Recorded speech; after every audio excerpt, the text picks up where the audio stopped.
third down and about 5, a long 5, as they go from the shotgun. And they fake that pitch and see if the tight end goes out. The same pass play to the tight end, different tight end this time. We had 3 defensive guys right there. I'm not sure how that got caught, but that pass was complete right there to 36, the slot receiver, Zach Richardson. And it's going to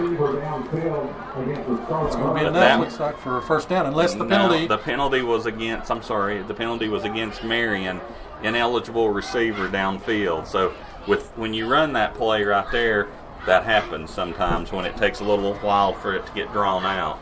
Yeah, and this time, if it's, again, it took a little longer to develop, like you said. So, that, of course, great for Gate City. Again, that puts them back to a third down and 12.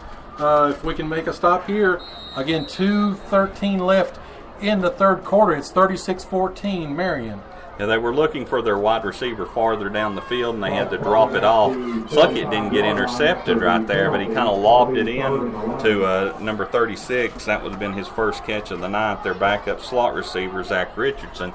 But again, from the shotgun right at the 45-yard line is Marion. Marion's going to pass the ball. He's back deep. He's going to throw the ball deep, and off the fingertips. One of the very few passes Devin Ham hasn't came in up with tonight. Devin had that on his fingertips and just kind of, but we had good defense on that too. Needed that stop. And we need for a few things. A few breaks. Even Alabama, they get a few breaks every now and then, being who they are. And of course, you got Tennessee, which doesn't get the breaks. So you're talking about college football. But anyway, good sign for Gate City is, again, they've got DeAndre Mack back. And again, what have we owned? The special teams tonight. So let's see if we can't get something here and make something happen before the end of the third. Again, punting will be quarterback Tanner Tate. Let's make sure that they don't do anything crazy. They're going to punt the ball, and we get a little pressure on them. This is a good punt, and Mac's going to let it roll, and don't pick it up, Mac. He about did. And it's going to be down by Marion at the 15-yard line. But, Joe, we're going to have the ball again here in the third quarter with a minute 38 to go. And as we wait on the teams to switch out, we'll see if Chris has got any updated scores here. Right now in East Tennessee, Sullivan East, Sullivan Central, still back and forth. Right now, East has a 5-point lead, 28-23. Tennessee High scores again. They take a 27-22 lead on Cobb County. Boone, all over Volunteer, 55-7. Greenville, 49-0 over Science Hill. Elizabethton taking care of business, 48-6. I said Science Hill earlier. I'm sorry. Greenville's up 49-0 on Sullivan South.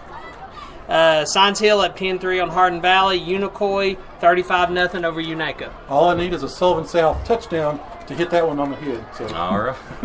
Things are looking up as in Joe's picking. I'm trying to go for the score. That's right. I'm trying to hit the scores. So as Gate City has the ball right now, Sally had time right there, but time is going to run out as he throws the ball, and it's going to be caught complete. As he's at the 30 now, at the 35, 40, 45, midfield, cuts the ball back to 40. He's got blockers right there, gets the ball down to the 30, 25. What a pass, what a play. I said that was the play of the year earlier. No, we just had the play of the year right there. That pass to Logan Tomlinson. It looked like the basic thing where Sally gets run to the left, run to the right, and thrown down for a loss. Sally was able to hold off those defenders, throw a wobbly pass with 2 people hung on over him to the 25-yard line. When that happened right there, it was complete to Tomlinson. Tomlinson just took off, and if it hadn't have been for the fast defensive back, he would have taken that one to the end zone. So, again, Gate City has the ball. Sally takes the ball straight ahead on the going to take the option over to the right side. And he's going to get down to about the 20, maybe 19-yard line. So Sally was hit hard right there. He was hit hard on that pass. But, again, it's going to be second down and about 4 at the 19-yard line. 35 seconds left. Let's see. The last play of the third quarter is Gate City has played well here in the third quarter. See if we can't turn it on and get in the end zone. Yeah. Sally's going to be under center as we have going to do the toss over here, this time to Reed. Reed's looking to get to the outside, and he's going to be bundled up by a lot of Marion football players. It was a sea of red over there, but it's going to be close to the first down. It's going to be at about the 16-yard line. We need to get to the 15. 10 carries for 121 yards, 2 touchdowns for Luke Reed as we end the quarter. It is 36-14. We'll take a quick break. We'll come back. You're listening to the home of Blue Devil Sports. This is Gate City Sports Radio. Tremendous customer service, affordable prices, and outstanding work.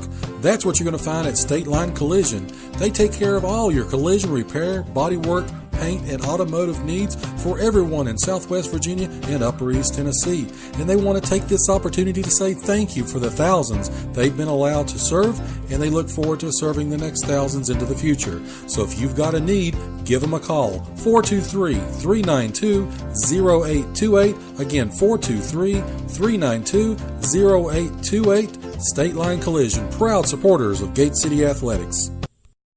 Family owned for 3 generations, Broadwater Trading Company proudly supports Gate City High School and wishes the Blue Devils the best for a great upcoming season. Broadwater Trading Company is your local steel dealer, and they've got chainsaws, blowers, trimmers, outdoor power equipment, and much, much more, including farm equipment and supplies. So go by and see them today at 297 West Water Street, or give them a call at 386-6811. Again, that's 386-6811. Again, Broadwater Trading Company, proudly supporting Gate City Athletics. Ladies and gentlemen, welcome back. As we start the fourth quarter, Gate City has the ball. Going to be 3rd down and 1 at about the 17-yard line. Sally under center. Sally hands off straight ahead, and they saw that coming. I don't think we're going to get enough for the first down, where it's going to be little to no gain. So they were waiting on that handoff up the middle, and we're going to, of course, go for it. We actually lost about a half a yard, so 4th down and almost 2 yards to go from the 17-yard line. Big play here again. What do you do right here? Do you just try it up the middle again, Joe? I don't think so. I think option, try the option to their because right look how they're side. jamming up the inside. They're going to do it because you got a weak because you've got a right tackle there. There's no defensive end. You can get to the outside to the right side. Unfortunately, they're going to call a timeout. Sally was checking off right there, but wasn't able to. They had the mismatch. Basically, what they'd done, Marion overshifted. There was a tight end to the left side. There was just a guard and tackle to the right side. Marion was playing head up. There was nobody outside, and a quick pitch just to pull the ball and run that way would have been wide open for Gate City. Marion, of course, saw that, and Gate City called timeout. So, again, 11:06 left here in the fourth quarter, 36-14 as Mr. Carr has left the building. Yeah, turn around for a score, and it is empty behind us. So, and we are in a state-of-the-art facility here in Marion. We want to thank them for their hospitality tonight. It's only problem is we're a good long distance away from the field, and well, now next week we'll have a long distance, the longest one up at Five-Star Stadium. We will be a long ways away. Again, as Gate City's got the ball, 4th down and 1. Gate City going for it here in the red zone against Marion. Yeah, Sally under center with 2 running backs in the backfield, 1 wide receiver to the far side. That's going to be handoff to Reed. Reed is going to get a first down and more. Luke Reed faked it up the middle, cut the ball outside, came inside the last tackler, and got down to the 10-yard line, Joe. Good hard run again. He's found some room right there, behind Isaac Stapleton. Of course, our Pharmacy Player of the Week from last week. He's had a little bit of success there. So it's going to be 1st and goal. They got us inside the 10-yard line, so it's going to be 1st and goal just inside the 10-yard line. Carrying the ball straight ahead. I believe that's going to be Tomlinson this time. Tomlinson gets down to the 5. maybe the 4-yard line. They're gonna mark it between the 5 and 4. So there's an injured. We're gonna take a timeout just for a second here, as there's an injured Marion player on the field. So, Mr. Carr, what's going on around the region? yes, sir. Turned around a minute ago and you were gone. Chris Casper the had ghost. left. I was off doing some investigative reporting. I'm looking for that goat. The goat. He's gone. Right now, though, Abington has the 14-0 lead over Virginia High. Union starting to open it up a little bit. I was afraid of this. 35-0 over Lee High. John Battle.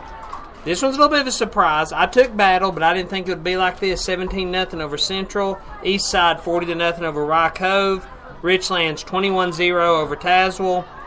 J.I. Burton 23. Honaker gets a safety to make it 19, so they're down by 4. Thomas Walker 21-0 over Hancock County, and Patrick Henry 14-0 over Holston. All right. Thank you, Chris. That was Will Moss who came off the field. Big inside or defensive tackle right there as we carry the ball into the end zone. Just that quick. How about them Blue Devils? Who carried that ball into the end zone for his 3rd touchdown? That was Luke Reed from 4 yards out. Touchdown, Indians. Indians. I had to do that for Chris right there. we scored a touchdown and you gave it to DB. DB. I gave it to DB. I had to do that for Chris one time. Rob, are you having a stroke live on the air? No. Levi Roten on the extra point. Snap down, kick up, and that kick is good. all I can say is DB did not score right there. That was roll Blue Devils right there. So please address all correspondence to Rob Ferguson.